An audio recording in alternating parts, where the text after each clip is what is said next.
Salam kasih, damai Kristus menyertai kita.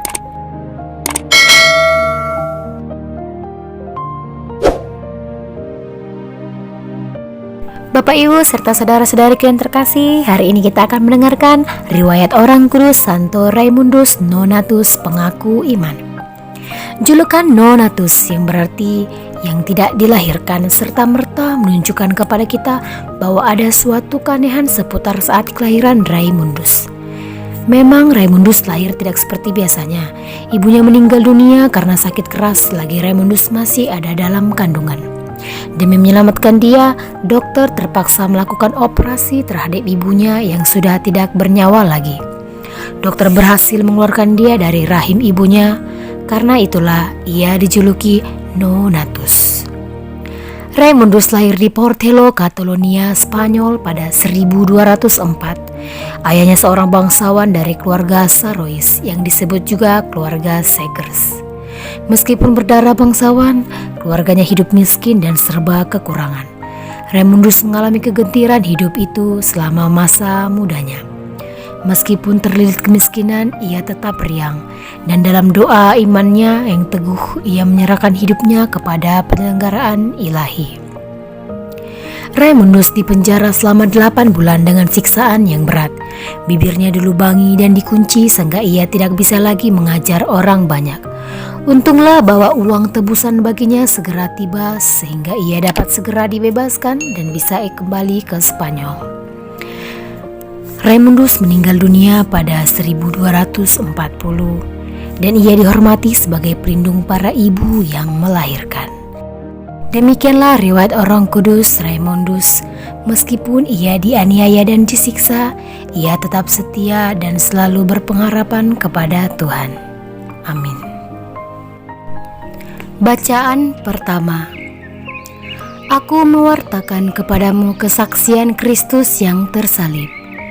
Pembacaan dari surat pertama Rasul Paulus kepada jemaat di Korintus.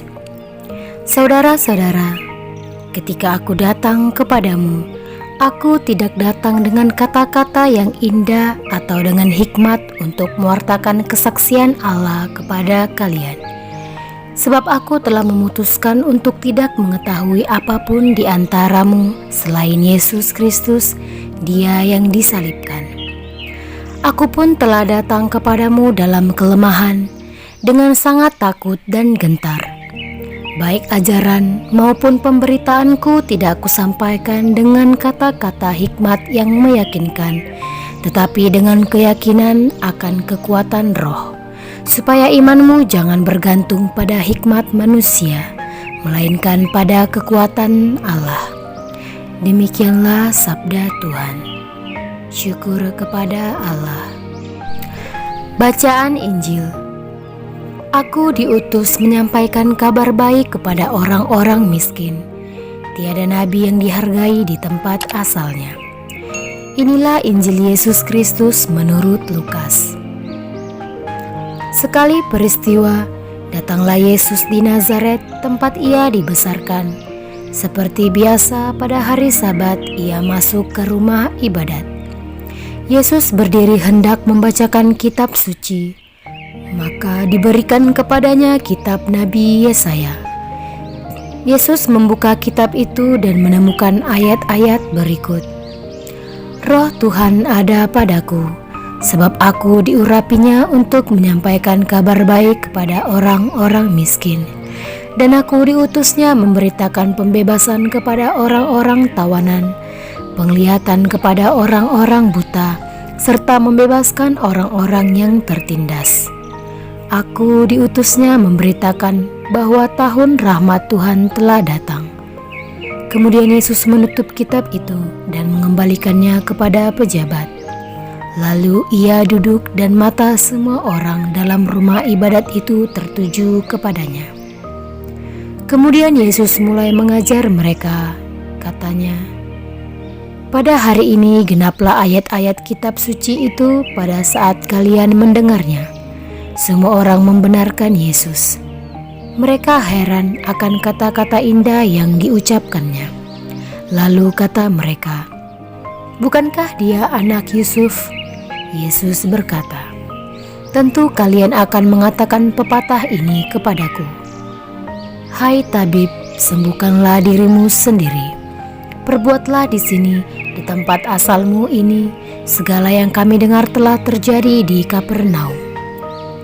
Yesus berkata lagi, "Aku berkata kepadamu, sungguh tiada nabi yang dihargai di tempat asalnya. Aku berkata kepadamu, dan kataku ini benar, pada zaman Elia terdapat banyak wanita janda di Israel ketika langit tertutup selama 3 tahun dan 6 bulan, dan ketika bahaya kelaparan yang hebat menimpa seluruh negeri.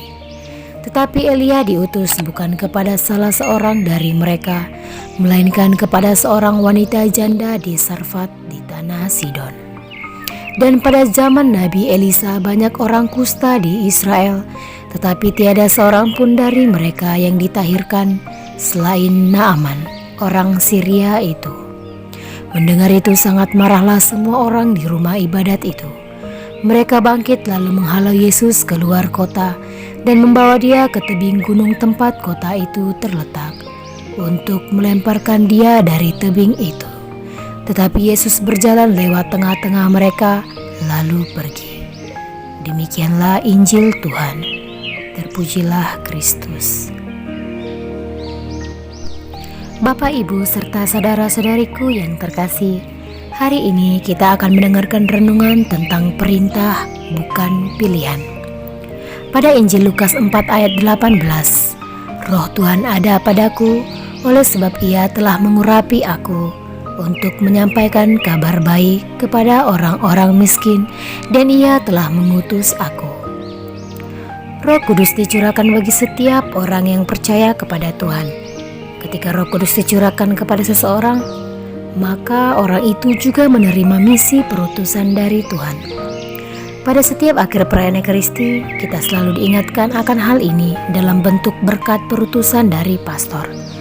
Dan kita akan selalu menjawab dengan amin. Cobalah kita renungkan, apakah jawaban amin yang diucapkan benar-benar membawa pada penyadaran bahwa saya mengiyakan perintah perutusan Tuhan. Setiap saya menjawab amin dari perintah perutusan tersebut, hati saya bergetar. Saya merasakan sebuah beban tanggung jawab besar dari Tuhan yang harus saya kerjakan. Karena itu, ada kalanya saya seolah tidak ingin menjawab ketika sedang merasa lelah.